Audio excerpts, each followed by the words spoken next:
Going live, we're on live.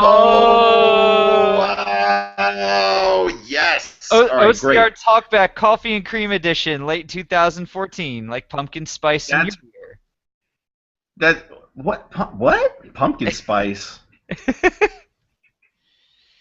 Who? Anyways, Who's so talking? Who's he talking to? Anyway, okay. Yes. Yes. All right, great.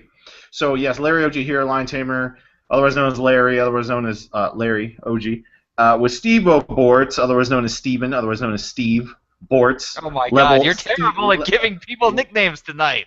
level Steva 9 or whatever how you do Level it. 60 Stevia. Steve, yes. Can we call you Stevia? Do you go by that? Oh God, stevia is not a term that is used at all in this house. Oh, all right, My all wife right, hates all right. artificial sweeteners, but you could call me Yeah. Steverino or whatever else. Yeah, I know. I don't know about that, bro. You can call me Um, Cupcake. Steve. No, I mean, no, I don't know. No. I don't think I'm gonna do that. Anyway, Okay. happy Friday, happy Friday to the all the peoples out there. This is OCR Talkback, where we talk about Overclock remix and video game music and all sorts of good things. So happy to be with y'all tonight or whenever temporarily you check out the show. All right, so Steven, Larry. Steve, Lawrence. Steve, don't do that. Yes, Steven, don't do that though. Yeah, Steve Areno, great. Yeah, man, what have you been listening to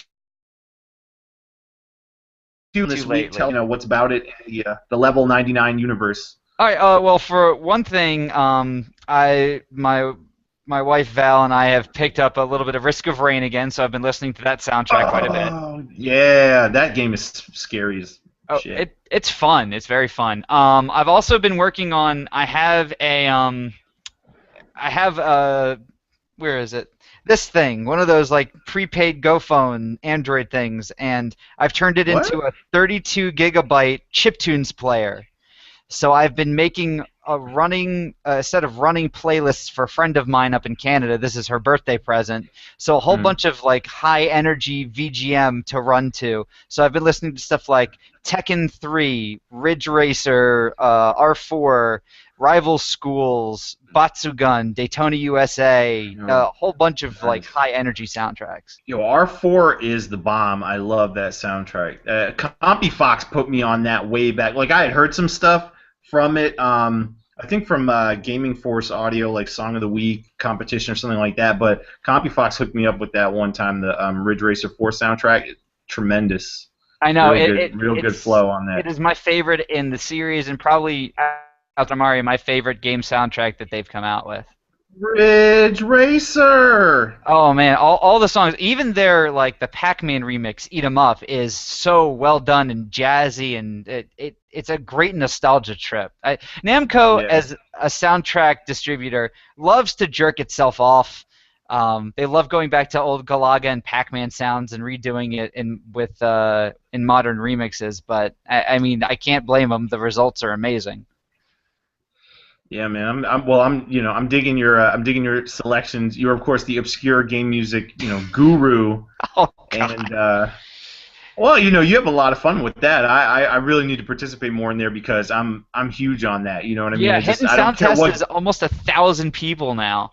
Oh my God, that's insane, dude. That's great. I mean, Yep. that's tremendous, man. And there's nothing like showing love to obscure game soundtracks. Like I said, I mean, I think I said it a couple of weeks ago on Talkback, but one of my favorite soundtracks is NES soundtrack is Neil Baldwin and James Bond Jr., which is like Yeah. I love dude, James Bond. Neil Baldwin is the bomb. This stuff is great. And Uh, not the slowed down Euro style, because the PAL release, like it was much slower. It's yeah. got to be the American where it was the faster tempo. That's where the stuff is the bomb. Like I hear so many good ideas. I feel bad I'm not a musician because there's so many good ideas that I hear from those tracks that I would love, to have somebody tackle and execute because they're pretty awesome. Yeah, But anyway, it's always a matter of having more obscure music than you have obscure remixing musicians. That's what didn't they have like the DOS remixing initiative or the Windows PC remixing initiative? Somebody started a thread on OCR about that a long time ago. Oh, Archangel, I think. Yeah. So, yeah, man. Yeah, that's the kind of stuff we need. We need people to hit up stuff outside of Final Fantasy, Mega Man 2, or whatever. Mm-hmm. Whatever the most. Yeah, Chrono Fantasy Mega Man 2. That's what it Yeah, is. yeah. So what What is about it? you? What have you been listening to this week? Oh, I'm trying to think. Not too much. I know that Jillian Aversa and Zircon, their collab, husband and wife duo that are the bomb, of course, and the Destiny arrangement that they did of Hope for the Future is just called Hope, but it was released today. It was put out, the YouTube video, the music video, and is awesome. It was recorded in my apartment, which is awesome as hell. So, which you can't tell at all. Like, you don't see anything that indicates that it took place in my small Covered the apartment. whole apartment with a coat of green paint and just took the camera through. Right. No, man. I mean, I got to give it up to Landon Donahoe, the director, and also Stephen Titus, who did the makeup and everything like that. But dude, everything looks just unbelievably on point. I mean, honestly, there's just something mystical about having an awesome camera and then filming stuff, because it just looks so polished. Like, it just has a sheen. It has like a sheen and a sparkle to it that looks unbelievable. Like, I was there. Literally, it was an 11-hour recording session. Like, it was supposed to be like 5 hours, and it turned out to be 11 hours.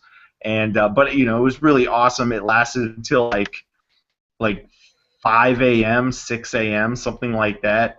And but the shoot was awesome. It's just that the costume changes took so long because it ended up being pretty thorough. But yeah, just the video is phenomenal.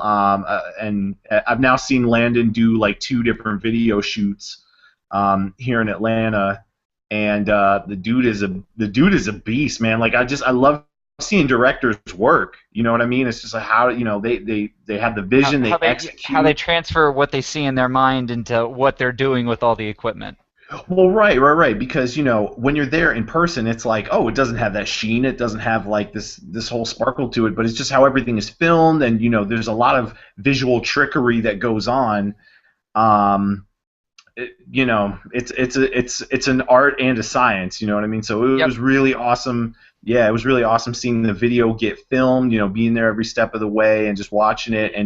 And Jill was amazing because obviously, when you do a video, you lip sync to it and everything like that. But the thing is, so she was playing the song at a low volume, but she was singing it straight up. Like, every time she was doing the take, she was singing it as for opposed real, to lip not just syncing, which a lot miming of it. people do. Yeah. Right, so she wasn't just miming it like what she was supposed to be, singing. She was singing it in a lower volume and everything, but she was singing it for real. And so to me, and don't get me wrong, I've known Jill for so long now, but it's just it's so cool to see the music video being done, and you're like, oh man, this isn't just like souped up auto-tune bullshit. Like, she can go, man. She can sing for real. Everything is awesome. Like, I was actually going to it's just say, on like, point. one of the pet peeves for me, I grew up in like the post MTV generation. They stopped playing music videos when I was like 13 or 14 years old. But Oh wow, it always young got cat. to me when you could tell that somebody was not singing along, because there was a certain blurriness to their like chest and throat. You could tell whether or not they were actually passing wind and singing along. And the fact that she's doing that, that's like Right. it's an anti-pet peeve of mine. I'm so for it. Yeah. So anybody Google Jillian Aversa, Zircon, Destiny. Check the video out. It just dropped today. It's on Polygon. Pitch is sweet. It's getting some good reactions. And then of course there are people that are like, oh, I didn't like that song. It was like Paul McCartney. It didn't fit the mood of Destiny or whatever. So there's some naysayers on that. On that tip, like, oh, I didn't like Destiny soundtrack. Be straight up, man. And I haven't played Destiny. I don't have any dog in the hunt on whether it was a good game or not, or what have you. But actually, with the video coming out, I finally, sat down and listened to the Paul McCartney original this afternoon, and I was just blown away. Like, man, this is awesome. dude. This is Paul fucking McCartney. I mean, Yep. it was amazing, dude. I think the song's amazing, straight up. Like, now people can argue, whether or not it fits within the Destiny universe, kind of the mood and the overall vibe of the game. So, I mean, again, I haven't played it. I don't know. It is what it is, but just as a standalone track, I was just listening like, dude, this is some epic shit right here. This is amazing. So it's a great song, man, and I love Jill and Andy's version too. Oh yeah, totally. I did want to say one thing. I know you mentioned earlier, like the difference that having a professional camera makes. It adds that sheen, that post-productive glaze to it. I linked a video to you. Glossiness. Yeah. Yes. Yeah. It's basically a guy who is locked in a hotel room with a Phantom Flex camera for a weekend. Like, the stuff that he does with it, like filming himself doing like wobbly cheeks in a bathroom mirror in a hotel, it really does show the incredible difference that a professional camera makes on doing stuff. And the fact that everything's slowed down to like a bajillion degrees slow. Yeah, yeah. Oh, that's so cool. It makes me so like, I've a lot of professional jealousy. Like, we got to get those cameras. You know what I'm saying? We got to put up some stuff on YouTube, or at least me. At least me look, awesome like that. So. Oh yeah, no, that video is fucking awesome. But anyway. Yeah. What's that called? What's that called for the people that want to check that out? Locked in a Vegas hotel room with a Phantom Flex, and it's on Vimeo. It's a pretty old video, but it's still just incredible to see. Yeah. All those Phantom cameras, all the Red and Phantom stuff is just mind blowing. But I do want to sidetrack real fast. It doesn't seem like we have any questions in the chat yet. It doesn't seem like we do, but let me just put that out there before you get to your deal. So let me just say, for all you guys listening and tuning in right now, we will be answering your questions live. So tweet at us, tweet at OC Remix, at OC Remix with hashtag OCR Talkback. Send us any questions you want on video game music in general, how OC remixes run, general geekery, nerdery, questions and stuff. What kind of underwear Larry wears? Well, let me. If he wears any at all. I do, and they're plaid boxers right now. I only wear boxers, so you gotta free ball it a little bit. I'm a hybrid. I gotta go boxer briefs. I gotta have some form of control. The boxer briefs. I do have some pairs, so it's all good. But but generally speaking, boxers, you got to keep it a little loose. Yeah, anyway, keep it a little loose. Yeah. So but nobody wants to hear about that, of course. So yeah, remember, tweet your questions though at OCR hashtag OCR Talkback. We do want to get to them. There's like 3 or 4 right now. Get them in there. If you're watching live specifically on YouTube and you post a comment there, we might not see it as readily. So hit that tweeter if you don't mind. We would appreciate it. So Steve-O, what app? I was going to say, we were having a little sidebar conversation before the talkback actually started, and I asked if you had a DOS computer growing up, and you said you didn't. What kind of computer did you have, Larry? Dude, I had a Macintosh Quadra 630. It was pretty expensive. My mom is awesome though, but she wanted to make us, hook us up with a good, mostly we use it for like word processing. It wasn't like a gaming machine. I've never been a huge gamer, but I think I mentioned this a couple of weeks ago on Talkback, but some of the stuff I played on there, I think, it might have been last week when like Beat Drop was on because he talked about some PC games. But my main thing that I was checking out back in the day was Civilization 1, so the original. Of course, it was like, cracked or whatever because I got it from a friend. But dude, it was awesome, dude. Sid Meier is the bomb. Love that stuff. No, I had a roommate of mine in college. He totally missed a final to play Civ 3. Like, he was just obsessed. Like, he skipped a final. I don't know what happened. I mean, he's fine, but I don't know what happened. But he literally skipped a final to play Civilization 3. Wow. So it's addicting, bro. That is some crack before ever crack, like way, you know what I'm saying, before even that day. But no, what was some other stuff I played? I don't know, like a little bit of Marathon. I was never like any good at it. I didn't know what the hell I was doing. And then like some shareware stuff like Taskmaker. If anybody knows what that is from way back in the day, but that game was tight. Kind of RPG-ish, I guess. I don't know. Whatever. But why do you ask about what? Are you challenging my PC credibility? No. I'm just interested because, as we were talking before, I'm one of the founding members of Hidden Sound Test, which is a Facebook community dedicated to appreciating obscure video game music.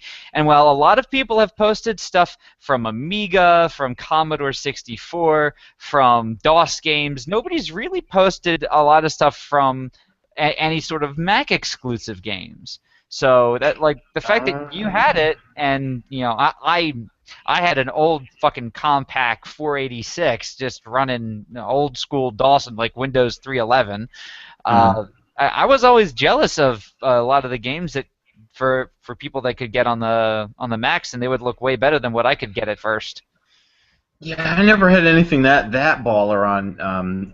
But I was saying also on that show, and this was easily my favorite game on the Macintosh, but SimCity 2000 was awesome. The music is so great. Oh, Sue Casper, she is. I mean, I don't even know what else she's done. You know what I mean? I don't think really she was much.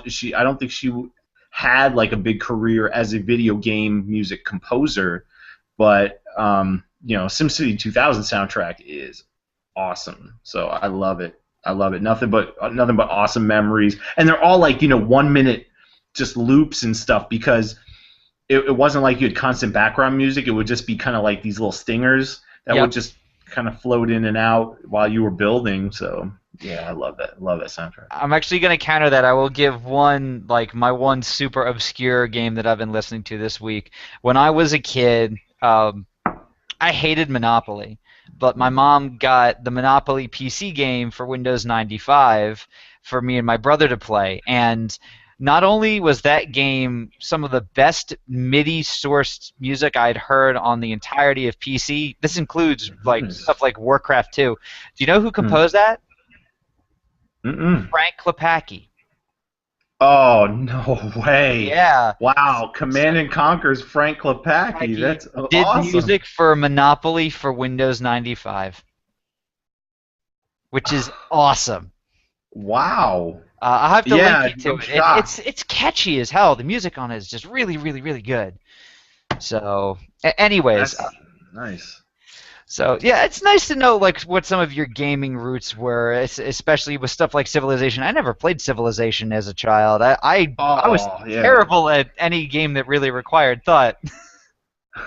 Well, I mean, it was fun, dude. You honestly, usually, you had the options of you could play either on Earth or you could play on a randomly generated world. And for the most part, I would play on Earth because it was kind of fun playing in that, that realistic, realm and everything like that. But the other thing that was awesome was that because it was cracked, there was a cheat. There's a cheat. Oh, how dare you!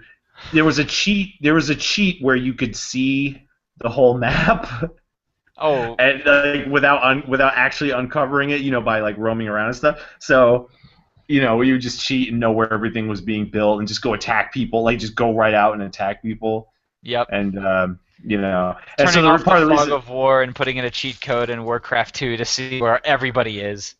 Yeah. So I mean, you got to do it. And then there was there were some codes. I forget how it worked or whatever, but there was codes where you had like unlimited money, unlimited resources, unlimited whatever. So I mean, it was just awesome. So you just build up your stuff, get to nuclear, and just start like attacking everybody with nuclear weapons and.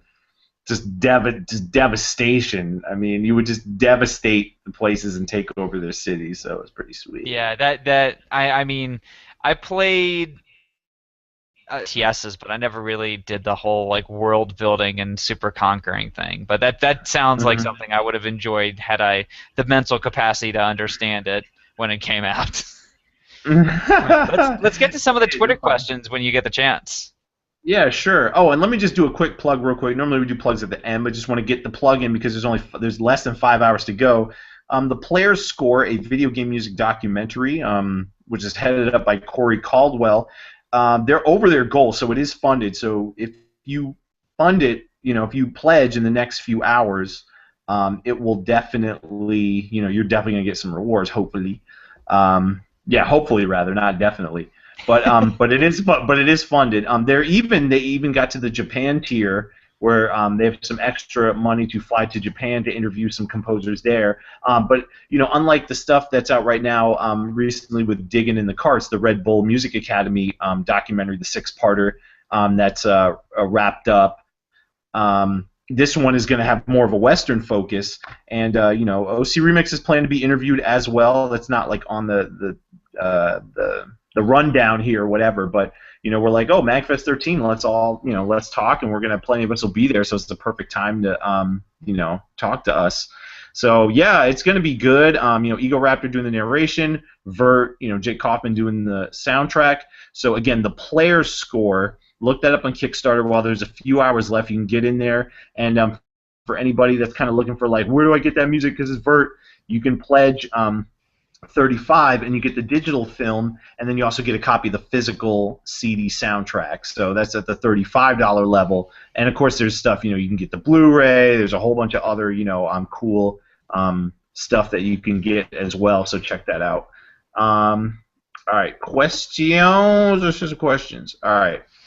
My question is, can somebody spare me $3,000 to pledge Final Boss for the player's score documentary? I would like to fly out to the premiere. Oh, bro! Wow.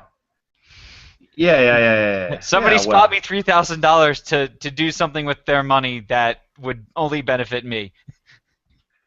That'd be nice if you could get it. Well, you need to start a Patreon at some point if you. That's the next phase of Kickstarter and Patreon is help me raise money to fund something else. That'd be pretty sweet. That'd be pretty good. All right, so let me see. Let me go to these questions, and but yeah, I do support that Kickstarter. It's going to be pretty sweet. All right, one from earlier in the week. Oh, okay, here we go. So one from Rexy actually. So Bev asks. How do you guys release so wildly promoted albums and not have the servers die within minutes? Smiley face. I guess that's in reaction to. Hold on. Yeah, this is on October 5th. So I guess it's kind of in reaction to Harmony of Heroes coming out and their hosting died or what have you. But anyway, you should check that out, though. Harmony of Heroes, was it like 101 tracks or 111? Like something insane. Smash Brothers album. Some OC remixers involved in there. Definitely, you want to give that a look. Zircon's on there. Was it Zach Parrish? I mean, there's several on there. Yeah, less than you'd think, but there's still like a good deal of peeps on there. Theophany on there. Laura Intravia. A lot of people have passed through as well, but a lot of people who haven't. So you want to check it out. Like, I mean, there are people that so far don't have a mix-up, like Kirby's Dream Band and stuff like that you want to give a look. But I don't know if Bev's question is because Harmony of Heroes came out and it had like a lot of big hype, and then the hosting. Like, I tried to get it. You know what I mean? And I was like, oh yeah, I'm ready. Let me get it. This is because I heard how big the album was. So I'm like, let me get it. And then the site died. Could not get it, like just no, but even like the torrent, there were these torrents that were supposed to be up, so I'm like, yeah, all right, let me get that torrent, let me get the MP3 and the FLAC torrent, and it was dead. Like, there was no seeders, there was just nothing. So I don't know what happened, but I think they have it. I mean, it's been several days, so I'm sure they have it under control now. But yeah, I head to Harmony of Heroes and check that out. It's run by Darren Kerwin, who created Shine Sparkers. They did the Metroid stuff, the Harmony of 100 series, the first one, and 101% run. So that's continuing in that tradition. So the question is like, how do we have reliable stuff? I mean, we're OC Remix. Well, I think it's a little bit deeper than that. Well, number one, when we do torrents, we pre-seed, like a couple days before the album comes out, the torrent is made and passed around to fellow staffers, people with a good connection that won't spread the link around, and we'll just have things ready to upload when the thing's released. As well as with the actual website, I mean, we have 4 different mirrors that we normally go to for all the music uploading. So while the main website gets hammered in terms of PHP, HTML code, all the actual like downloading and whatnot is dispersed to 4 separate sites. Mm-hmm. So I mean, that would probably be the best explanation as to why we've survived multiple huge album releases without having that much of an outage. I mean, Yeah, the only yeah. outages we've had are when Dave accidentally trips over the power cable for the server in his house. Well, that happened like once. But yeah, I mean, and props, of course, to Hero Gra and Blueberry Kiwi for being awesome mirrors, and for a long time now. I mean, geez, I almost can't remember OCR without them, helping on the mirror side, and then Blue as well on the torrent tracker. Yeah, I mean, we've got great fans, and we've had a lot of mirrors in place for a long time, and yeah, because when we do these projects, like when Balance of Ruin came out, it got freaking slammed, and when Voices of the Livestream came out, it got slammed. So I mean, but they didn't go down. So I mean, we you know, you gotta have your ducks in a row so that when you go live, that everything stays in place. But like I said, I'm now that it's like the 10th, it's been almost a week now with Harmony of Heroes coming out, so I'm sure Darren and the team have got everything in place. And yeah, I saw one person on Twitter. They were like, "Oh man, I was checking out Harmony of Heroes, and then like I didn't like most of it, and it sounded too much like OC Remix." I was like, "Oh, shut the hell up!" But anyway. What can you do, man? Interpretive video game music arrangements. There, some people just if it's not the exact genre and style they wanted, or it's too transformative, they're like, no, no, no, no, no, I don't like it, or you know what I mean? Like, oh, Yeah. you take like an epic Smash Brothers theme, and it's like, let me do it like metal. And some people are like, I can't stand that. It's too intense. I don't like that. It doesn't fit the game. It's not the way. It doesn't sound like the original, and Well, just that's like dumb reasons. taking the music from Journey and turning it into J-pop or smooth jazz. It's so far transplanting what the music is into something that it was originally never intended to be. That there's some people it doesn't fit their palate. Yeah. I mean, well, so I was just having, YouTube fun on the Hotline Miami mix that by Dark Sim that we just put up a couple days ago. Who's There, which is awesome as hell, is a remix of Knock Knock, thus the title. And so there were two core complaints that I had fun with, and it was one that the voiceover part, which is like 90 seconds, like the voiceover intros that are mimicking answering machine messages, like from the game. Like they're literally taking the messages from the game and reading them out. They were like, "Oh, it's too long. It needs to get to the song faster." It's like, what? Like, what? Does it have to do that? Like, don't get me wrong. I know what like a club edit is. I even said that in my own comments. Like, if somebody wanted to play this at the club, they could. They'd need to make a club edit. But it's like people get just. And I said to Dave, and so I used this in the YouTube comment. But I was like, dude, what if somebody, took Pink Floyd's "Us and Them" and they're like, the intro's too long. Like, it's a classic song, man. Like, dude, songs are allowed to have long intros if it serves the purpose of the song, which it does. Mm-hmm. So why are you nitpicking about, like, it's just a dumb thing to get hung up about, but yet people, choose to get hung up about that. And then the other thing was like, oh man, doing it in like a more dance style genre, when it ramps up is like, it's not suitable. It's not a suitable way to arrange a song. And I was like, man, fuck that. Like, dude, it's not from the game. It's not in the game. It's a standalone arrangement outside of the context of the game. You don't have to pick the safe arrangement choice. Like I said, and it's always doing was it Dr. Wiley's theme is 4 on the floor techno. Right. No, but like, look, man, it's that same thing I always say, right? If your criticism is that you don't think that the arrangement is suitable enough, or is suitable, for what it was in the context of the game, just listen to the original music, man. Like, don't listen to our stuff. Just stick with the original music and don't venture out into scary, interpretive arrangement land, because you're never going to get the same exact feel as the original because that's not what we do, and that never is what we're going to be doing. Right, Like, they're we're not looking gonna... for people who do audio upgrades as opposed to audio interpretation, and I know, but it's like, so stupid. well, I mean, that does raise a good point. I forget who said it, but yeah, if you try to imagine how many artists have had more than 2 or 3 consecutive popular best-selling albums in the same musical genre, you can't really think of any. You've got people who have 1, 2, maybe 3, but the other artists that like stay relevant, they change up what they do. What a lot of people like to hear in terms of video game music is they like to hear the original just updated for modern times. Not a lot of people like to hear interpretation. But for those people who are open to interpretation, what we do, we provide a gold mine of that. My favorite OC remix, El Lagarto, takes Bayou Billy, The Adventures of Bayou Billy, and turns it into this sweet, spicy Latin flavor. And it's far enough removed from the original that you'd be like, oh, you can't put it in the game. No, you can't.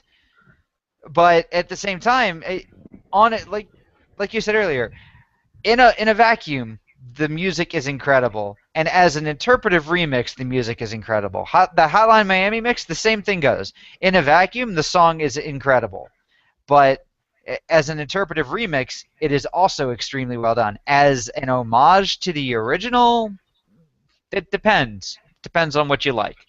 Yeah, like, well, something that you can drop in like while you're playing Hotline Miami, that's debatable, but that's never what we're trying to do, so why are you judging it that way? It never makes any sense. I really like dislike when people do that. So I always have to do my snide comment, but it's true. It's like, dude, why are you looking at it that way? That's a stupid way to look at it.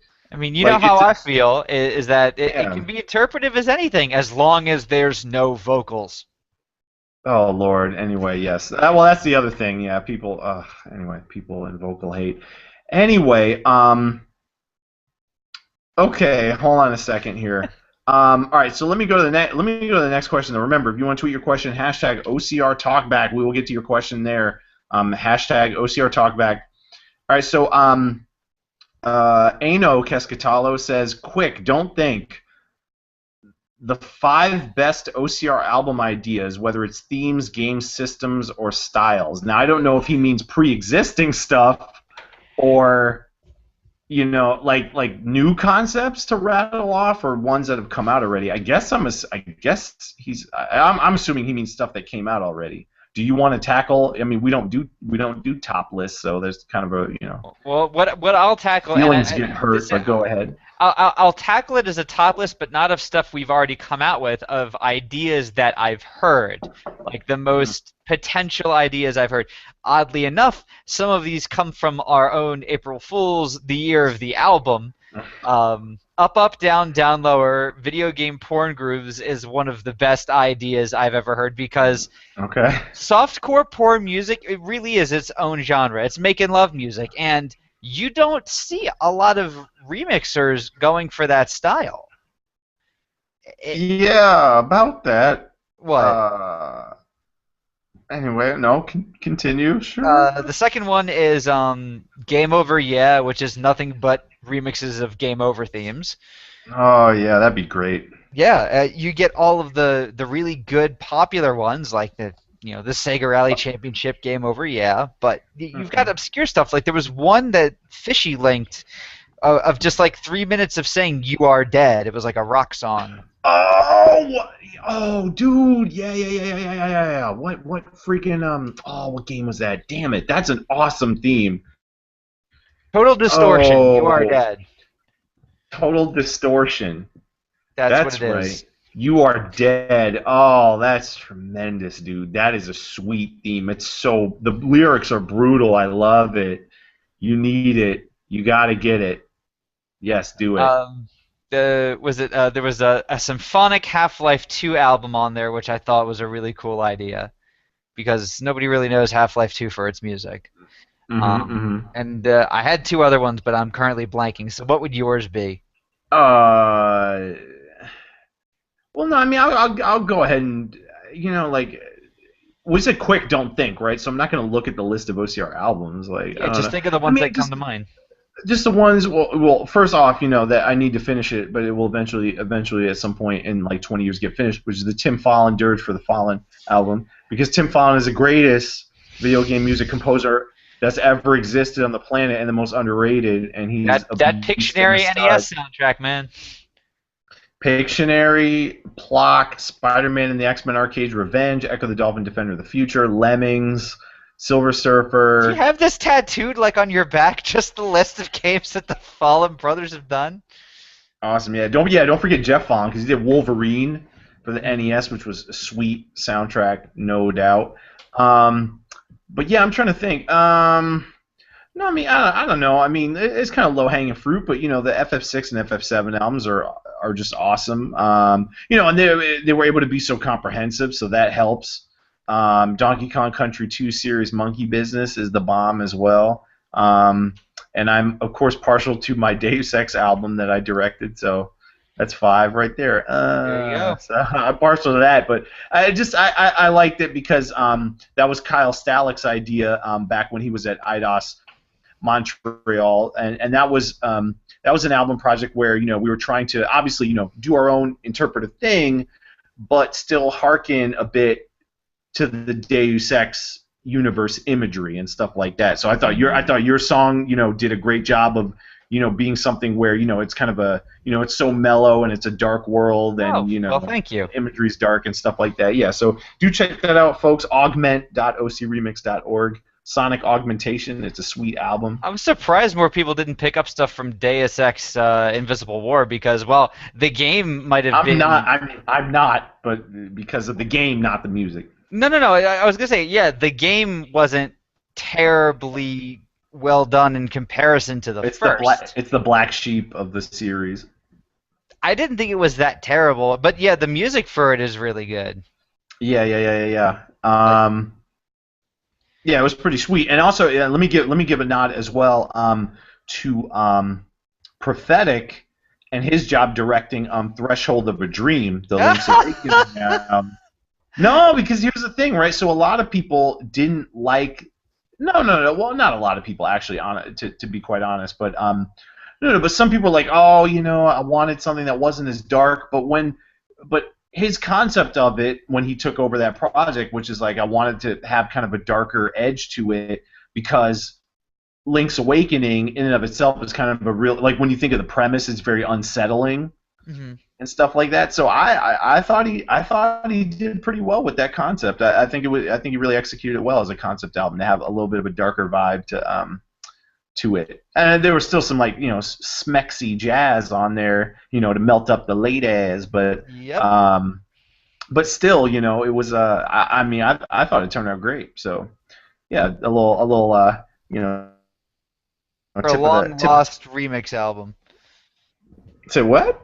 Well, I mean, after those things get their limelight in the sun, unless you're doing something like FF6 or FF7, it gets sort of relegated to the background. Yeah, sure. Honestly, we may need to redesign kind of how albums are done. Like, one thing I would love to see from the album sites is maybe have like an overarching core album site where you can get to all the other ones from it. Sort of like OC Records, but for our OCR albums. Right. So that they all kind of aren't in their own just. But the thing is, OCR Mix is like a really, really big boat. It takes a while to steer it, and and we're all volunteers, so we don't have time to just there's so many things where it's like, oh, we should do that and do this and make an API like I was saying earlier before the show and catch up the queue like instantaneously like that. It's like no, they all take a long time, unfortunately, but we're working on it. Yeah, there's a lot of side projects too. There's stuff that doesn't get revealed immediately that we're all working on tirelessly for days, months, or years on end. Oh yeah. Yeah, did plenty of years. All right, so Phoenix Down asks again #OCR Talkback. Send in your questions. So there's just you, Steve-O. I'm not a musician. I can't answer it. But what is some feedback or advice you've received that helps shape who you are as a musician? So, like, what is some of the most impactful feedback that you've gotten? You can do more than one, of course. Probably So the hit most it up. I'm sure you've gotten impactful a lot. feedback I ever received. I was, I remember specifically where I was when I got it too. I was driving in downtown Baltimore in Fells Point, and I was on the phone with Avarice, Sean Wallace, and I was talking with him. This was about 4 years ago, and I was talking with him about how I felt like I I couldn't achieve the sound I was looking for, and he said, "Well, what you need to do is find a song that sounds like what you want, and then either try to remake that or make something that sounds like that and do an ear-to-ear comparison and just tinker with the different effects, the different settings in order to try to achieve that sound that you're looking for." The specific song I was talking with him about was I was trying to get my guitar chops up, and I was I will admit I'm a fan of Typo Negative, and I was listening to one of their Cool. songs on it's on the Mortal Kombat the movie soundtrack. Ah, bro, what the? Dude, that soundtrack is my introduction to electronica and metal. Yo, So, well, I mean, like, I mean, like, no hate inherently. I mean, look, dude, Mortal Kombat was my very first PG-13 movie. Like, that was the first big movie that came out right after I turned 13, and my brother and I went to go see it, right after we turned 13, no, and that was awesome. So, I mean, Mortal Kombat has a special place in my heart, including Johnny Cage doing the split, punching Goro in the nads. Nothing but fun memories.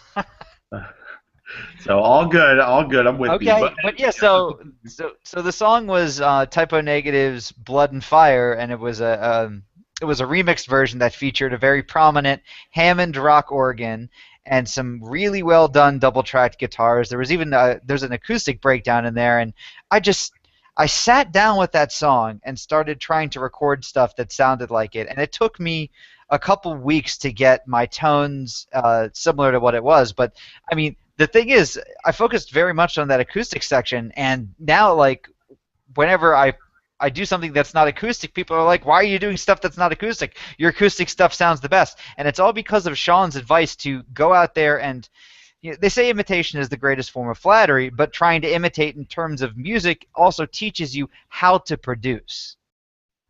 So, Right. sorry Yeah, man. if I went on like a tangent there, but that is the most important piece of musical advice I've ever received. Awesome, man. Anything like maybe when you were, because even 4 years ago, you were hitting a point where you were getting stuff, and not that OCR is the be all end all, but our bar's pretty high for amateur musicians and stuff like that. So by that time, you had already kind of hit a groove where you were getting stuff approved on the website. So Hmm. like, can you think of anything earlier than that where I don't know, where you were in scrub status and you needed like a nudge, or somebody was, somebody really gave you good work in progress feedback or something like that? Well, here's what happened then is that I was already doing stuff on acoustics. That's what the second song I had posted was that Mega Man 2 acoustic remix.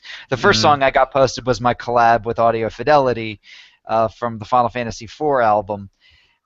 A lot of the first songs I did as collabs because I would be able to get my parts in but not make them sound good. So I would pass them off to other people, and while the performances were great, it didn't fit in the mix. And then Sean gave me that one particular piece of advice, but in terms of actual other critical feedback, uh, specifically as a rock musician, Fishy gave me advice on how to clean up my guitar mixing. Oh, nice.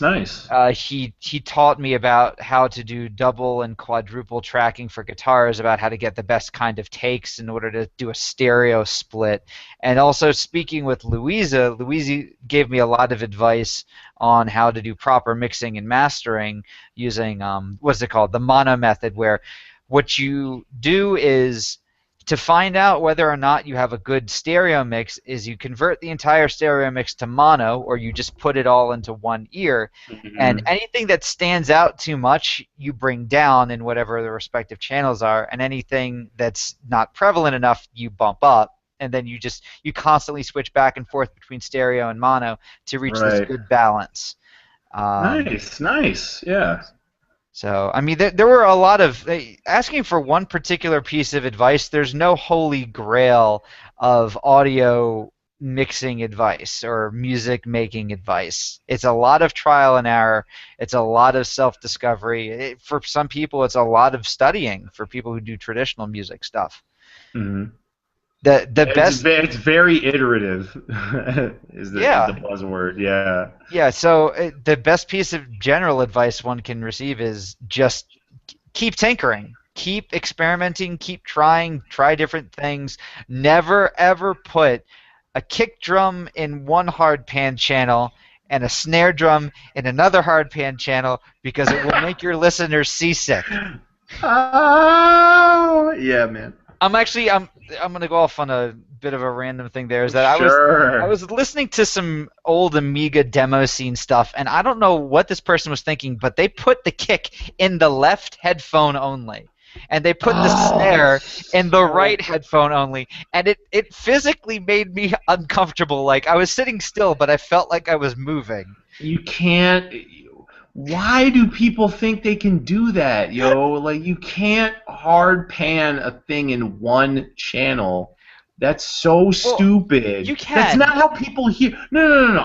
Well, you can. Don't get me wrong. Sorry, that's not a hard and fast rule. But what I mean is just like, look, man. If you're standing in a room and you're listening to somebody play, nothing freaking only happens in one effing ear. Yeah, no. I mean, there's some cool stuff that you can do with a stereo spread. I mean, there's some effects that can only be achieved by hard panning things. But when it comes to rhythmic instruments, in particular, you cannot hard pan rhythmic instruments unless you have a balance. And having a kick in one ear and a snare in the other is the polar opposite of a balance. So, ugh. Oh my God. Yeah, I'll need to send you that song. I have to find it. I'll send it to you, and you'll feel as uncomfortable as I did. That's awesome. Was that something that came up through Hidden Sound Test, or? No. In my spare time, I'll just put I've got like 4 gigabytes of Amiga mods and whatnot, and I'll just load it all up. That's awesome. I'll load it all up on Fubar and put it on random while I'm coding at work.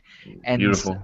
And so it's just like sometimes you'll hit crap, sometimes you'll hit gold. If you're going to the Amiga demo scene, 97% of it is crap. So it's amazing to discover the depths of the oh my god so bad when going through this stuff. Hey, that's pretty sweet, man. That's really kind of, that's cool that you're doing your work, but you're multitasking in a way. You're learning more about video game music, and honestly, the thing that's so cool. And that, it's one of the things I don't like get upset about, but just, being a big music lover is just whenever I discover a new track I like, I'm just like, oh, this is great. I'm so glad I found it. You know what I mean? Like you're glad it's a part of you. You know what I mean? And so I'm sure that's, when you load up just random, chip tunes and everything like that, even if you have to wade through the filth, when you find that one awesome, you're just like, this is awesome. Like, how did I, like, and it's like, you have that track of the day or that track of the week or whatever where you're just like looping it nonstop, like, yeah, I want to hear that, for forever and ever until you run it into the ground. So always good totally. stuff, man. There's one, and I'm looking it up right now, that I stumbled upon a long time ago, and I don't know why I was looking at this series, but it's Human, which video game developer back in the Super Nintendo, PlayStation days. They did Septetrion, otherwise known as SOS, on the Super Nintendo. They did the original Clock Tower, the first Fear. And they did in Japan a series of racing games called the Human Grand Prix, which a little bit of a misnomer there. I've heard of that, right? I've heard of that. Yeah. But the win, it's the lose the champion.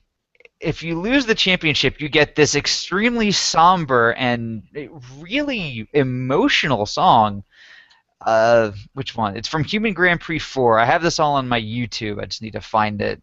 The one particular track. You mean you uploaded it to your YouTube channel? I uploaded this to my YouTube specifically because, like you said, I found it, and it's a part of me, and I wanted to spread that to other people. Let me see. Oh, this is it. This is Lose the Championship.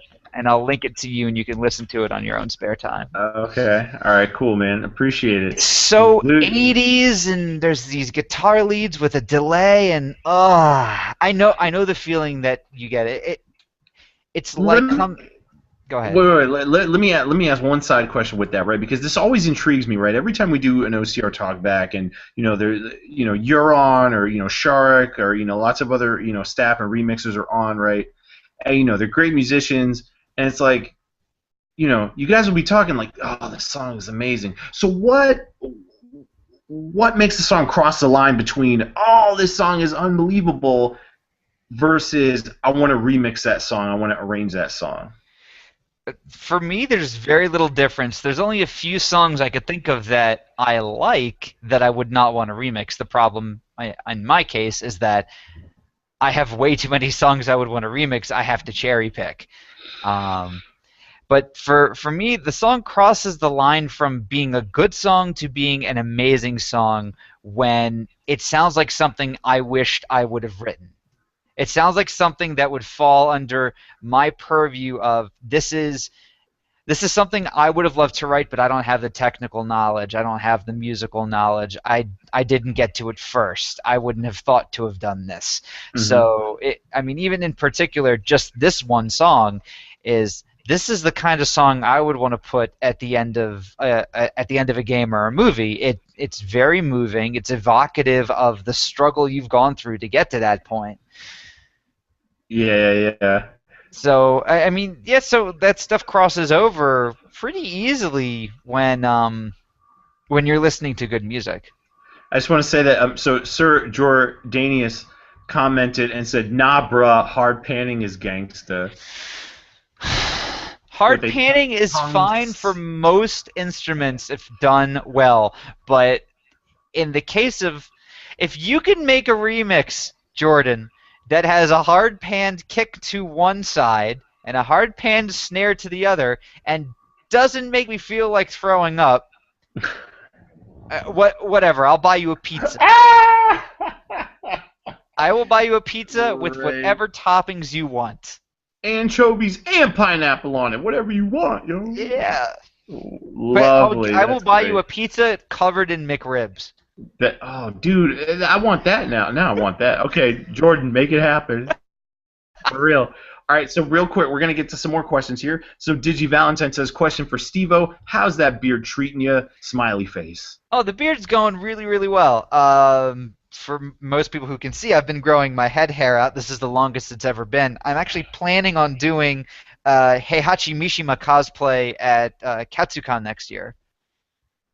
Oh, okay. I don't know how long his hair is, but I assume it's much longer than that. Well, no. The hair is about this long, but it's back in these, like, triangle spikes or whatever. And I'm going as the version from Project Cross Zone. So it's a young Heihachi Mishima. I don't have to give myself a bald section. Okay. The beard itself, it's been growing for a good 3.5 months now. It's nice and thick. It's perfect for this winter weather we're about to start having. Mm-hmm. I don't know how much longer I'm going to keep it like this.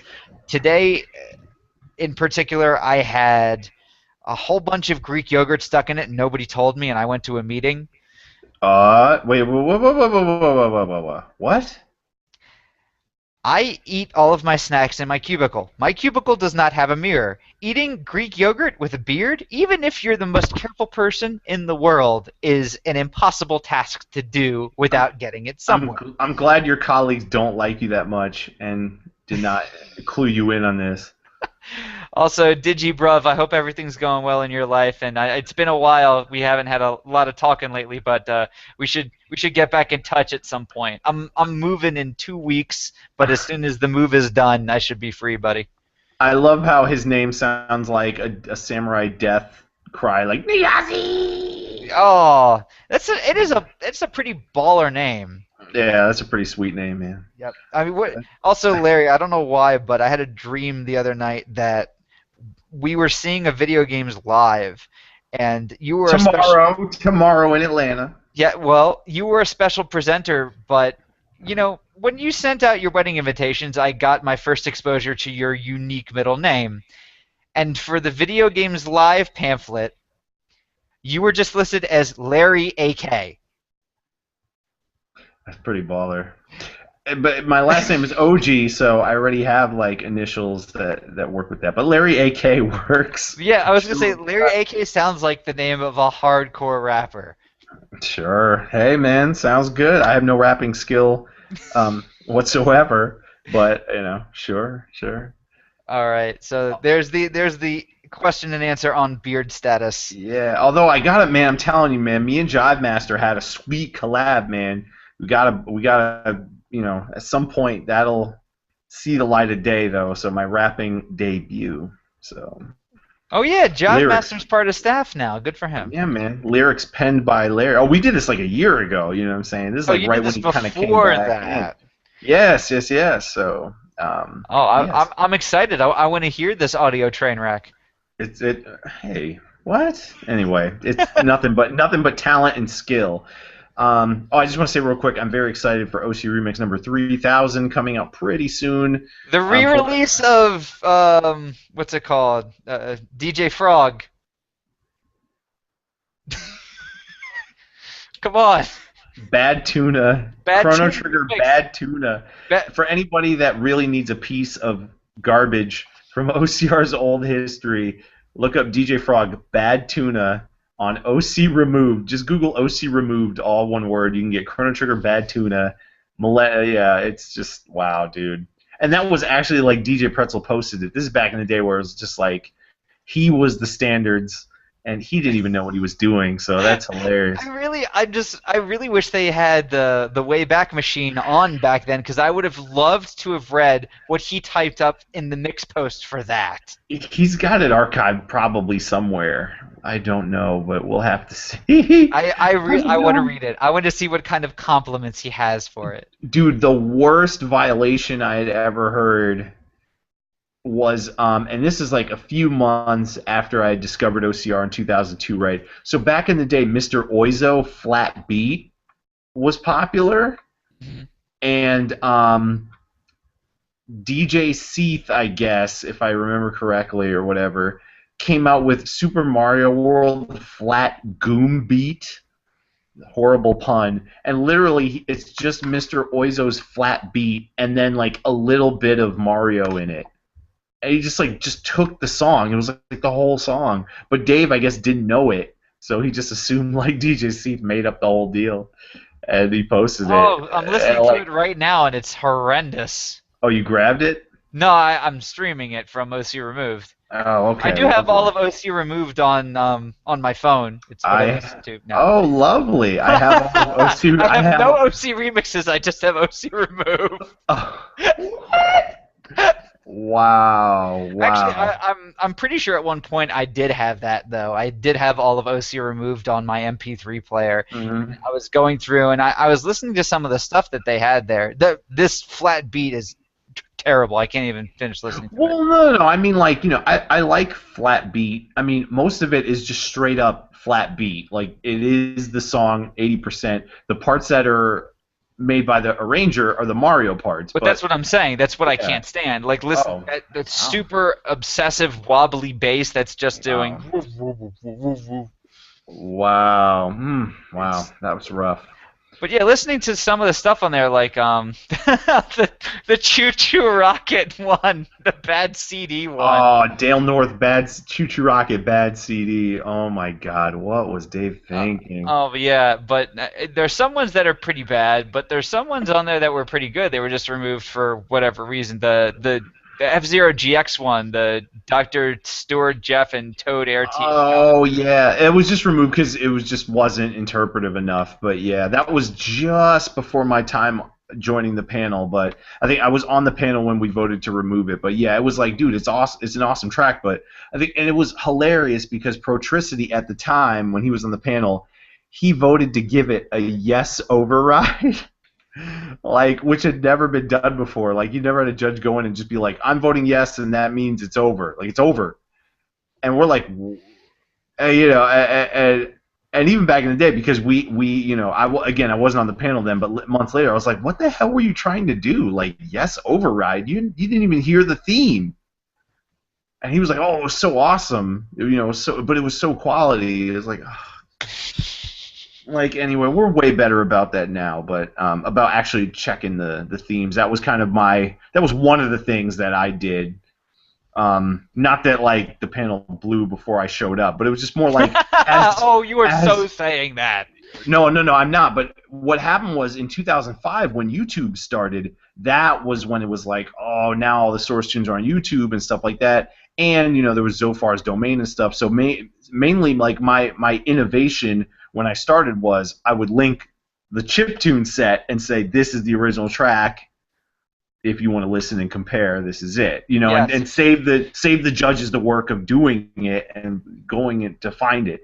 So anyway, I thought that was important. I don't know why, right? No, but anyway, no, not at all. I mean, I would imagine. I still really would have loved to have seen the judges' faces when they had to listen to the source tune for Mr. Soccerball, the Animal Crossing song. What was it? The ball Theory of Ends. Yeah, Theory of Ends. Sports it was Fair. That's what it is. Fair ball toss. Yeah. It's one of the worst source tunes I've ever heard. It's pretty brutal. Yeah. Is that the original Animal Crossing? It is the original Animal Crossing. It is the one on brutal. The GameCube. Yeah. Anyways, we're derailing. Let's get back to some of the other questions. That's fine. You know what? We'll make that the remix of the week, Mr. Soccerball. Yes, good. Because no lie, Dustin killed it. It was amazing. Yeah. As a song on its own, it's great. As a remix of a video game, it's great. But when you listen to it in comparison to the source tune, it is probably this is our rags to riches story. Wow.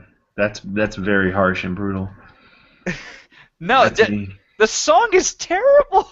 I don't think I'd throw it on my MP3 player, but sure. All right, let me. No, you're right. It's but Animal Crossing does have some pretty chill. Oh yeah, no.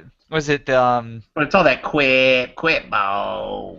Well, they've got the air check versions, which are the interpretive ones, but there's another. Was it Animal Crossing? I think it's called Cupcakes. Quit. Yeah, no, it's Stale Cupcakes. There's this one song that Andrew linked to me a long time ago that is like right up his alley for remixing, and it's a great song. It's a hidden track in Animal Crossing DS, I believe. I'm gonna look this up. Stale Cupcakes. Okay. Anyways, all right. Thing. Yeah, no problem. Yeah, let me know when you find that. All right, hold on. Yeah, Sir Jordania says challenge accepted, home dog. At your deal, as you saw on YouTube. That's hilarious. Awesome. Okay, so Yvonne Hackstock says, I don't know if this has been asked already, but what is your favorite vocal VGM song? Steve-O, do you have a favorite? If not, I will favorite vocal VGM song. Oh, that's a really tough one. I'm very tempted to say something by Takanobu Mitsuyoshi because he was the original VGM vocalist in my mind that got me into just singing the tunes. I will. Hold on, I gotta find before you get into it. Or actually, you go ahead and get into it. I gotta research the name of the track that's like Devastation from Takanobu Mitsuyoshi. But go ahead. Oh, but I think I'm gonna have to default to the Nights into Dreams theme song because obviously it, as a song on its own, as a motif, as whatever you want to call it, that is probably my favorite vocal song and all the different iterations of it. Even the Christmas one with the doo-wop singers, the a cappella version, just a stellar video game vocal song. Nice. Runner-up would probably be I Am the Wind from Castlevania. I was going to make a joke about that before you answered. Go ahead and make the joke. No, I mean, just brutality, man. Like, I'm sorry, dude. And I mean, don't get me wrong, man. I'm not saying it's a poorly done thing in a vacuum, but it's like, it's just not my speed, dude. It belongs somewhere else. Like, and I don't mean like it doesn't belong in Castlevania. I just mean like it just belongs just just in a capsule, like not to be unlocked. I don't know, man. It's so saccharine. It's horrible, dog. I've never heard you spit that kind of vitriol at a song before for being so uplifting. No, I mean it's just, oh my God, just wow. You know, So people complain about Paul McCartney and Hope for the Future from Destiny, like, oh, it doesn't fit Destiny. But you know, I mean, I Am the Wind. I don't see how that fit Castlevania at all. And like I said, look, I'm not the arbiter of what belongs in a video game, so I'm not like, oh, Konami's stupid and it sucks. But I'm just talking about, you know, literally just personal taste, not my speed. Wow, whoa, no, like no. Mm-mm. Not my speed, bro. I'm good. And I mean, look, there's some people that probably like it, like in a closeted way, like, oh yeah, but horrible, man. Yeah, It's the so worst. I will confirm that Tomoko Sasaki's all the various iterations of the Knights theme song, was it? Oh God, why can't I not remember the name of the song? Dreams. It's the simplest thing in the world. Yeah. So that is my number one. So what's Yeah. yours, Larry? Oh man, it's easy for me. Street Fighter 3 Third Strike by the group Infinite. It's like a Canadian rap group called Moving On. It's a credits theme. Awesome. It could be a mainstream hit. Just, you know, it's just a sweet, relaxed, low key, you know, rap joint. It is awesome. Like when I would be at college. And, you know, I'd be like in a computer lab working on a paper or something like that, and I'd have the room to myself, you know, for the most part. I'd just be blasting it, like, you know, pretty loud on there. And if somebody came in the room and, like, heard it, usually they'd be like, oh, you know, what is that? That sounds good. What's that from? Man, So, that's got a it's booming sweet kit on track. it, and holy crap, that saxophone reverb. I'm listening to it right now. Yeah, it's a sweet track, though. Like, the rap is smooth, just like the flow is really good. It's super authentic.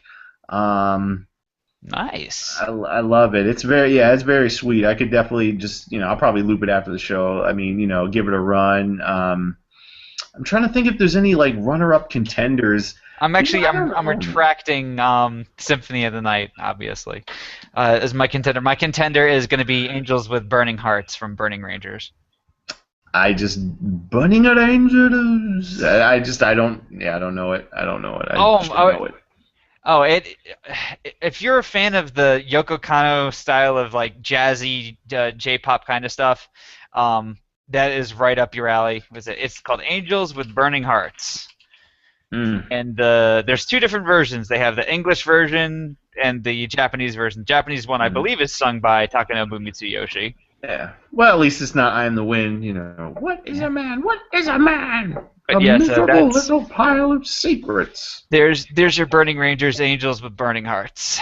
Excellent. I just will say real quick on the Takenobu Mitsuyoshi tip, if you check out Street Fighter Tribute album, which was a 15th anniversary album, his arrangement of Ryu's theme, what happened was, and this is a classic where, so Akumu, Audi,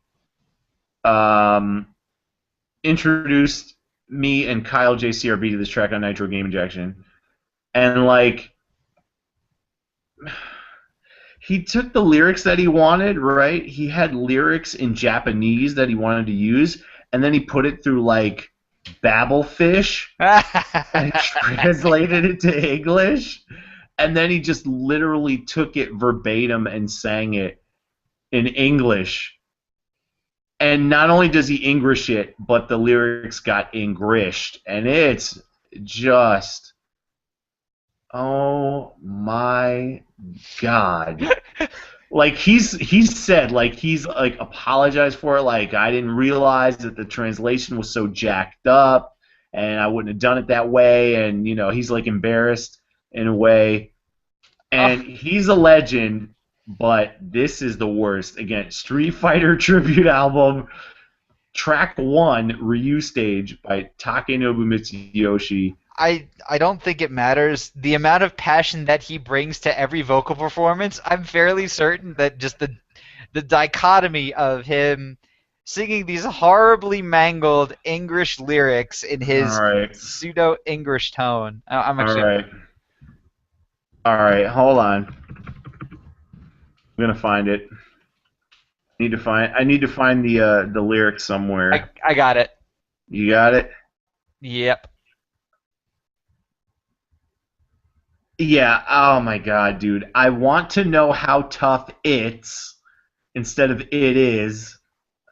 I want to know the place where my soul is burned out, but he says burned out. In order to draw two, and the simple answer, which is not, I continue following an endless way. This is just awful, dog. You have to check it out on YouTube. It's brutality of the highest caliber, and It's just prevention about feeling intense too quiet inside. Nobody can stop the blow the wave motion emitted. Wow. wow. This is. Am I tough? Can I become how far tough? You have to hear it in the song because you just be like, "What the hell happened?" So, like I said, he took the Babelfish translation like verbatim and just because I feel bad, but he assumed it was like intact and grammatically correct, and that was not true. Anyway, on YouTube, Galaxy Goat says, "Hey," we say, "Hey" back. Thanks for watching. On OCR Talkback, we have a few more questions. DCT says, side note, check out OCR Remixes, OCR Talkback on YouTube. Tell them you want more urbanism on OCR. You do. You don't have to tell us, Dwayne, that we want more urbanism on OCR. We need more urbanism people to send stuff to OCR, and we would love to post it because urbanism is the bomb. And I still love that DCT putting together that Super Dodgeball collab with Cackalack Boy and Mr. Jones and Oh, yeah. Mega Ran and everything. It's just unbelievable dodgeball collab. Fantastic performers and an absolutely stellar backing track from Louisa. Louisa, yep. So Which, just like that is the perfect storm when it comes to like hip hop collabs on the site. It's so still good. up there. So funky, it was real good. That wah, wah, wah, guitar up in there, good stuff. Great shit, yeah. We need more of that. Yeah, man. We want more of that. No doubt in my mind. Let me see. Okay. Ethan Danaeus. I'm totally killing his last name, and I'm sorry, Ethan. Says, what do you think? Hell Expressway is his Twitter handle. What do you think are the most underrated consoles? Top 5 handheld or home consoles. So feel free to rattle off 5, top home consoles. I'm totally a retro kid, so I would totally go retro, flat out. Sega Saturn, number 1. Saturn, wow. Yo, I mean, speak to that. What games? Like, why are you? Saturn, I'm like. There's a whole slew. I could go through it pretty. There's Daytona USA, Virtual Fighter, Fighting Vipers, Fighters Megamix. God, there's a ton out there that were just ahead of their time. Radiant Silvergun. I love Street Fighter Alpha on Sega Saturn. Was the bomb. Was it Darkstalkers, the Night Warriors? The Darkstalkers Revenge was on there, and X-Men: Children of the Atom. And that's true. But a lot of the really good stuff never came over here from Japan. And in Japan, a lot of the arcade games were based on the Sega Saturn architecture. One of the best shmups in existence, Radiant Silvergun, had an arcade-perfect port on the Sega Saturn. Also, oddly enough, that's the only shmup I'm aware of that has a soundtrack from Hitoshi Sakamoto. Oh, wow, nice. Yeah. It's if you can imagine what Final Fantasy Tactics music sounded like as a shmup, it's basically that. That's what it is, yeah. And even like the potential, there was an early demo of Shenmue being written for the Sega Saturn. Now, Shenmue for the Dreamcast was 4 discs long. If you could imagine Shenmue being crammed onto the Sega Saturn, and they made it look phenomenal for the hardware. So that's number 1. Number 2 would be Virtual Boy. Now, granted, the system itself, for the games that were there, they were incredible. Teleroboxer was one of the most enjoyable virtual reality experiences I ever had. I still play the game to this day. You have a Virtual Boy? No, I have a Virtual Boy emulator. Ah, okay. But If they had redone the design for it, made it a little bit more actually portable, and finally come out with that link cable, I think it would have been a moderate success. Um, Sega CD would be number 3 because Sega CD.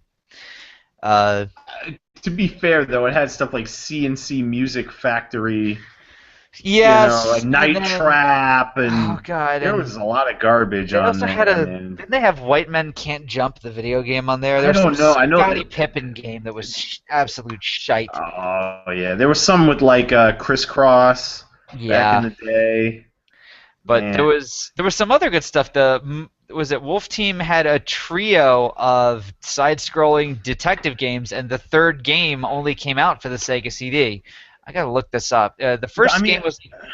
go ahead. I was gonna say the first game is called Ernest Evans, and the second game is called El Viento, Sounds riveting. and the third one's called Annette Futatabi, and the last one was That's the only available. names of the games? Yes, What?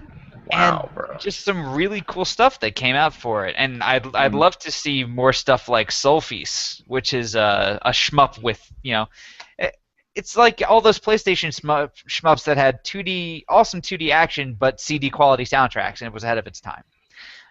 Number I'm trying to. Let me just say real quick. Sega CD. All I can really think of that stands out per se is, Sonic CD and then Lunar. That's Mhm. about it, man. Like I didn't know it had much going on with that, so that was informative. But Yeah. yeah, go ahead, dude. The number 4 would be the PC Engine, otherwise known as the TurboGrafx 16. There was some really good shit on there, and despite being a niche system, they still got some good stuff. They had the best home port of Street Fighter 2 Turbo. They had some really cool. They had an all-female fighting game way ahead of the onslaught of ultra sexist games that came out. Like Rumble Roses. It's called Asuka 120% Maxima Burning Fest. Yes, it's a I've dumbass heard of title. that. No, but I've heard of that. Yeah, I've heard of that for sure. Uh, and then There's a there's a remix that DJ Pretzel needs to do of Victory Run for yeah, PC Engine, but he had I forget what theme it was, maybe like Stage 1 or something like that, or whatever. But it was done in like a '50s crooner style or whatever. He has this whip that like will never get done, and it was oh, legendary, dude. You should like nag him for this work in I'm, progress I'm because it gonna was nag him for that. legendary. But yeah, all the It was Bonk game it was came good. out came out for it as well. All the Bonk's Adventure stuff and Air Zonk and Choaniki came out for the PC Engine. Oh well, the Choniki. I mean, you Obviously. gotta get it. Guy within a thong. Let me ask real quick with Bonk versus like Air Zonk. So were they like cousins or what was the deal? Air Zonk is a cybernetic version of Bonk. So it's just a robot. It's It's not a just a real robot. relative. It's just a robot. Got it. And Okay. so they were in the same sort of universe. And Mm-hmm. I mean, Air Zonk I think Air Zonk was like the only shmup I played on the PC Engine. I had one friend who had it, just one. And I guess my number 5 pick for obscure or like underrated systems is the one I got at Magfest 8.5 is the 3DO because there's a game on it starring Tia Carrere. Dude, yeah. Damn. Well, she was smoking back in the She was day. so freaking smoking.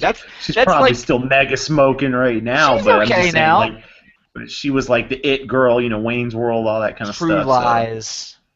Oh yeah, True Lies. Oh, dude. Yep. Yeah, man. That cat fight between her and Jamie Lee Curtis was like one of the highlights of the film. That and also Arnold Schwarzenegger rescuing daughter Eliza Dushku from falling from a building in a fucking jet. Highlight of the movie. Wow. That sounds. Anyways, what are your systems, Larry? I've rambled on long enough. Well, most underrated consoles? I don't know, man. Honestly, I grew up. I didn't have too many systems growing up, so I mean, I never got to play all that kind of stuff. So underrated? I don't know. I mean, Sega Dreamcast for sure is number one for me. Like just flat out. I mean, I'm a Capcom Fighters guy. There were so many arcade perfect ports on there, just freaking amazing. Capcom vs SNK 1 and 2. Street Fighter 3 Third Strike, Marvel vs. Capcom 2, that played on there. Just so many awesome games. No lag, instant load times. It was just such a high performing system. The controller was amazing. Really? You like the controller that much? Yeah, no, it was. It really took me a long time to get used to, say, like playing on like a PlayStation controller or even like Xbox and stuff like that. Like I really loved the Dreamcast controller. It was sweet. The triggers were good. It's kind of like N64 in a way where it had effective triggers. It was difficult to design that kind of stuff. And the memory pack was great. Oh, the VMU. The VMU, and it could display stuff like the logo of the game while you were playing it, stuff like that. Just cute little ways to kind of integrate the full Chow experience. Garden stuff from Sonic Adventure 2. You'd be able to take your Chow with you wherever you went, as long as you had enough batteries. Yeah, yeah, as long as you had enough batteries. But yeah. So Dreamcast is easily my number one system. I haven't played enough systems, so I probably couldn't do a top 5. But let me think. Did you ever play the Phantasy Star Online stuff on the Dreamcast? Love the soundtracks. Never. I don't think I'd be into the games myself. You know what I mean? But just So, but I can appreciate the soundtracks. From that distance. But yeah, I don't know. I wouldn't really play PSO, but not my speed. But the soundtracks are absolutely phenomenal. I guess I'll throw Sega Saturn number 2. I feel bad, but maybe it's probably more like number 5 or some deal, because it wasn't that. It wasn't that great. Like I said, I'm partial because I played Street Fighter Alpha on it a lot. Played Lethal Enforcers on it. It was pretty sweet. But the Dreamcast killed it. Like the Saturn, it definitely had some pretty laggy load times. And I know that's not really a huge difference from, say, like the PlayStation 1 or something, but we know who won the console wars, and there's a reason for that. So there's a reason I can't throw Atari Lynx or Sega Game Gear and top 5 if you said Game Gear, then you'd also just be talking about the Master System, because that's basically what it was. It was a portable Master System. Well, see, portable Master System sucked, but Master System was actually pretty sweet. So I'm glad you mentioned that. I'll throw that in the underrated. In Brazil it was hot. It still is. Some people still like it. I love playing California games back in the day on that. That was super fun on the Master System. Playing Footbag. Whatever, dude, man. Screw you, bro. Footbag was my jam on the NES. Yeah. I think that's all. I got. It's mostly Sega systems, and I didn't get to play too many of those deals. Brandon Strader says on the Twitter, which of my tunes are you going to post for OC Remix number 3000? Smiley face, smiley face, smiley face, winky face, and then kind of like a lowercase d, like shock face or something. Anyway, you are not 3000. So I know that for a fact. So yeah. And that's honestly, I think you would have been 3000, but there was just too many Nicolas Cage questions to us about Nicolas Cage movies that we don't see or care about. And how bummed were you when Nicolas Cage didn't end up being Superman? It's just no, I wasn't particularly bummed, Brandon. And I like good acting in my movies, not shitty acting. And so that's why I wasn't hyped for Nicolas Cage Superman. So yeah, sorry. But anyway, so yeah, that's why. Literally, it was just yo, which Brandon Strader track are we gonna post for OC Remix 3000? And then it was dude, he keeps asking about Nicolas Cage every week for OCR Talkback. He's just bumming me out with lame Nicolas Cage movies, like National Treasure and National Treasure 2 and National Treasure HD and National Treasure Obviously, 3D and Mix 3000 is going to be the exclusive post of the Toyota Disco, the good version, for OC Remix. So that would be awesome. If I had any talent, that would be pretty meta though. If maybe 10 years from now somebody's oh, I really loved that's goofy shit, so I did my own version of it, that'd be pretty sweet. That is not an invitation. Okay, so the last question that we've got for tonight, Phoenix Down asks, what OC remixes do you think should have their own music videos? Steve-O, you have made many an OC remix. Oh, I think I'd love to see an Everclear Hangover 4 video. Oh my god. Final Fantasy IV. In terms of songs that tell a story, I'd love to see the music video for that. A little, self-filleting here, but I'd love to see a Kirby Superstar, the Ska Buffet video. I think that would That'd be cool. Yep. There's Overclocked plaid muffins. Dude, when is that Portal mix getting finished, bro? What about that? Well, as soon as Prototype Raptor remembers to finish mixing it, which I think was 3.5 years ago. You could mix it. I think in whatever. I don't have all the parts. I'm missing his trumpet and his vocals. I don't have the parts. Whatever. To mix. I was gonna say you should just send it in whatever shape it was, because it could have passed as is. I think, but that's just with the temp brass and everything. I'd have to have my judge hat on though. I don't have it on, so I don't know. But I mean, when I heard it in your car, I was just like, dude, this is like send it. It's a formality as far as I'm concerned. That Portal mix was sweet. Well, I will see what I can do. At this point, I think that we might have to do that. But I mean, he's busy on the electronica circuit right now. Of course. Lover Reef, love to see a video for that. Classic. Yep, Lover Reef. See hedgehogs making love. Yep, and there's a few others. I'd love to see the Super Dodgeball. Most Nairobi, of the Nairobi Hot. Most of the vocal mixes would be really good for having music videos. There aren't that many non-vocal ones that I would think off the top of my head. Yeah, that's a good point. Yeah, maybe Beneath the Canopy from Donkey Kong Country 2. 2, yeah. Is that Fishy? That's Fishy. That's Fishy, yeah. No, that's funny that you mentioned that about the vocal mixes, because you're kind of right, because literally the first things that came into my head were the Incredible Singing Robot, the Chrono Trigger mix by Star Salzman, and then Mackey's Artura C64 remix from the game Artura called Dublin Delight. And that's like the bar song about, confronting the devil. It's like a Devil Went Down to Georgia song, except this devil went down to like Ireland or whatever. But yeah. I mean, I guess it kind of limits it to some extent in vocal tracks, because those tell more of a story. But yeah, I mean, those are the two that stuck out to me. Yeah, Incredible Singing Robot and Dublin Delight. Of course, the one that we recently posted as part of the Noob Flood, Monkey Island 2, Drunken Monkey, that would be pretty sweet. There's no actual lyrics. It's mostly just kind of, but seeing a bunch of like drunk Nordics in a bar singing it would be kind of it would be quite epic. Yeah. So I think that'd be pretty sweet. I'm trying to think. Anything else? I mean, there's so many. There's stuff that even has cool videos already, like "Spit Narcissism" by Jose the Bronx Rican. Oh yeah, all those Flash videos. Yeah, that Flash video was pretty tight. There's some awesome, videos of remixes, remix music videos that already exist. But that Destiny track, that's going to be on OCR, pretty soon as well. The one that dropped on YouTube from Jill and Zircon, that was a sweet track, great arrangement, and it has a music video already, so that kind of answers that question. Yeah, there you go.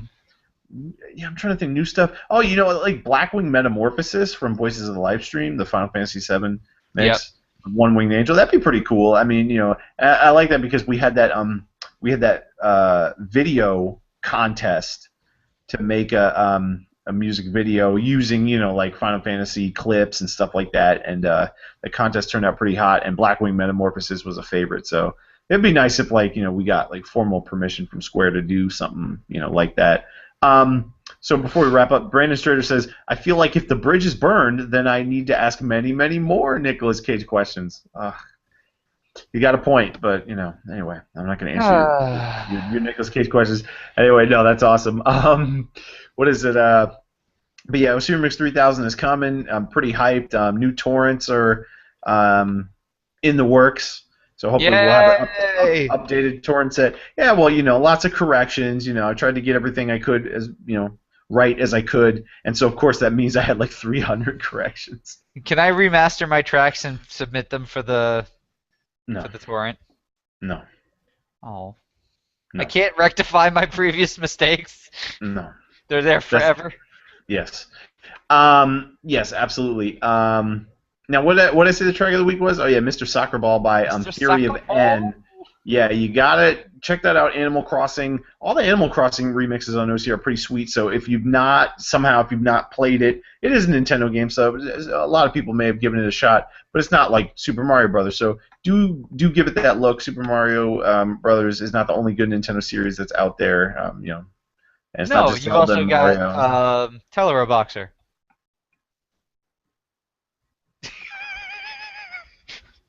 Mother. Look, no frontin'. That is probably the only good Virtual Boy game besides whatever the layer section, I think, whatever the fucking shmup is on it. So Telero Boxer, did that function anything like Mike Tyson's Punch Out? It was actually pretty cool.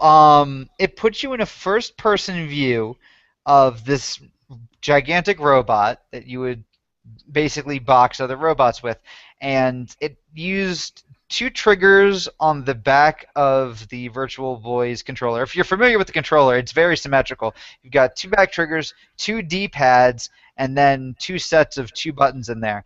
And then you could do up or down, left or right to control the motion of each punch with the D-pad.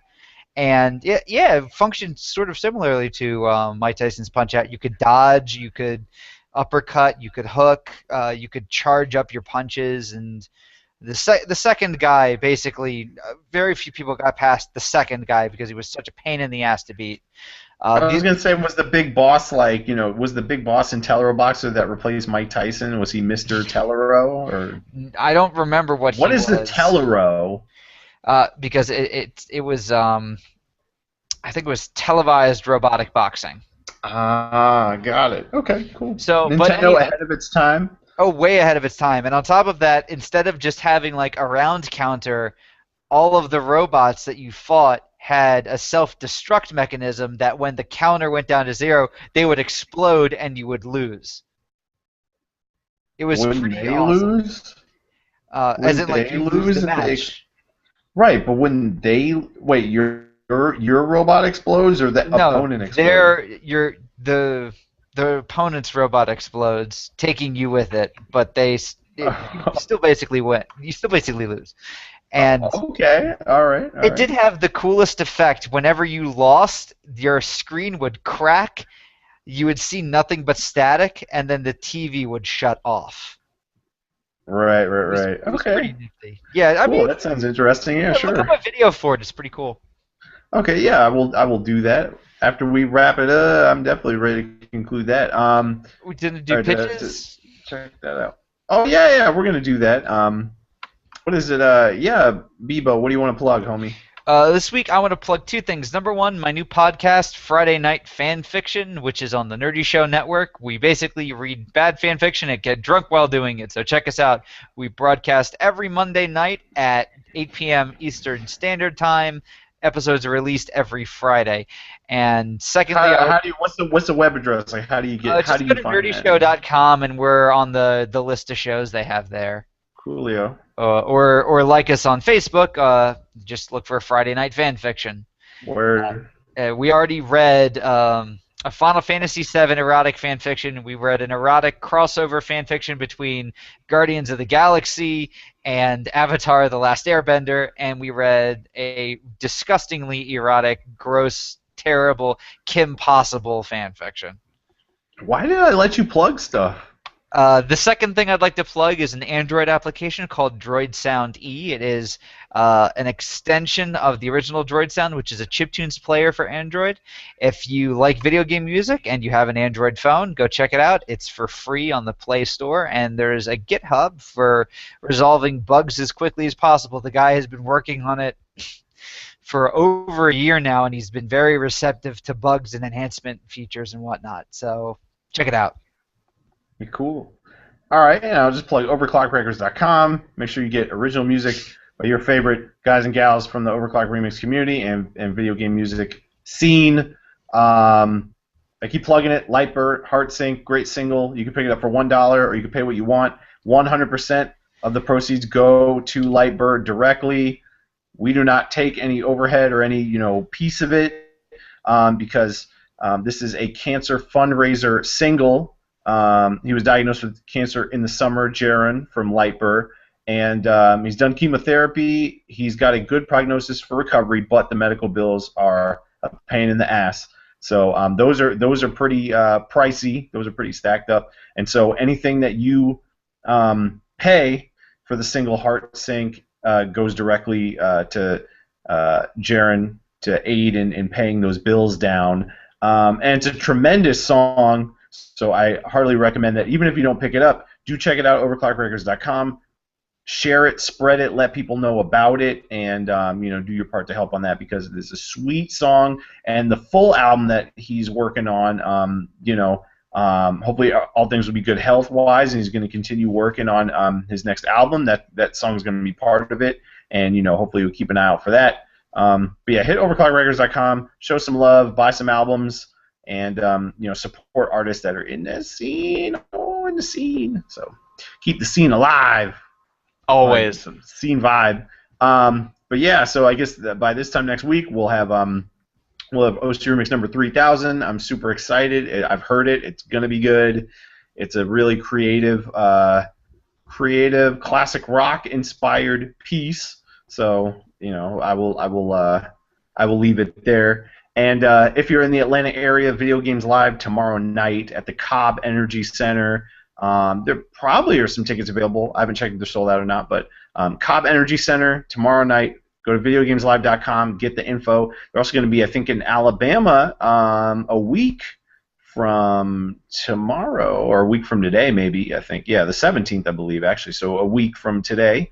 Check out Video Games Live, then they're going to be hitting some international stuff. So this is the last time. If you're in the southeastern United States and you want to see the shows, either tomorrow here in Atlanta, which I'm going to be at, or next week in Alabama. So you should totally tweet while you're there and be like, hey, everybody, if you want to see somebody from OC Remix who doesn't suck, come find me. Huh? Oh. Okay. By suck, I mean is not a musician.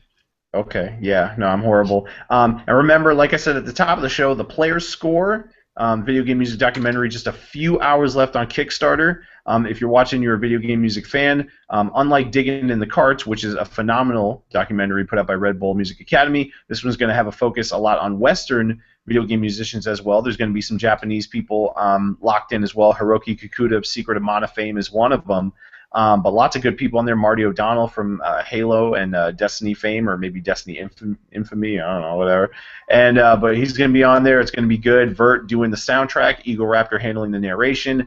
And if you go on the Player Score Kickstarter, there's lots of great tiers. The soundtrack tier is at the $35 level, and you can get a full rundown of lots of people that are confirmed to be involved with the project. So there's lots of heavy hitters, lots of OC remixers, lots of video game, pro video game composers, veterans, names that you know. So be sure to check that out. Just a few hours left on the Kickstarter. If you're on that fence, remember, you can't get the rewards. You only have a few hours, so don't screw it up. I'm sorry, Obsidian Link just made a comment on on the Talkback YouTube thing. The pillars of fanfiction: erotic, and disgustingly erotic, and that is exactly right. The last one that we read, the big epic that we did before we started the new show, was a 33-chapter erotic Pokemon fanfiction that involved a lot of pokophilia and at the end of it, incest, and it was just, whoo boy. No. Also, I would like to plug the Sega CD fighting game classic Revengers of Vengeance. Go check it out. Oh my god. I have not checked that out yet. After all that, the title is so amazing. I really do need to check it out, and I will. The hybrid Vega M. Bison character, whatever his name was. Oh no, okay, that's the one we played at MagFest, right? Yes, it is. Oh god, yeah. That had like the super slow animations whenever like they died and. That rhino guy is my so OP. He's so OP. All right, let's wrap it up, Larry. Yeah. No, well, for Steve-O Level 99 Boards, I'm Larry OG. Thank you for tuning in to OCR Talkback. Be sure to check out ocremix.org, your place for free video game music remixes. They're peer-reviewed. They're awesome. They're all high quality, except the old stuff. Don't download the old stuff. No, I'm kidding. Download the old stuff. Some of it's hit or miss. Download Sharik's mix for was it Gundam Wing Endless Duel? Yep, Mobile Suit Gundam Wing Endless Duel. Heavy Arms, Let Me Lift This Load. You'll love it. And whatever Beat Drop's first remix is, download that too. It's from Mega Man X3. He loves it, or really he hates it. So download every old head's Also, first Hillbilly mix. Rodeo by DJ Pretzel. Well, that one is aged very nicely. So, but the one he hates, among others, but is Contra Amen Reflux. So make sure you get that DJ Pretzel. Amen Reflux sounds like some sort of like gastrointestinal disorder.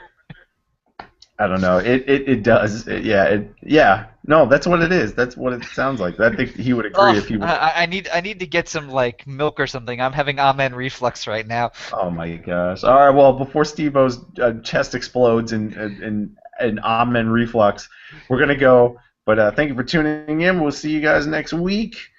OCR Talkback. Peace out and download some video game music and spread the word. We love you.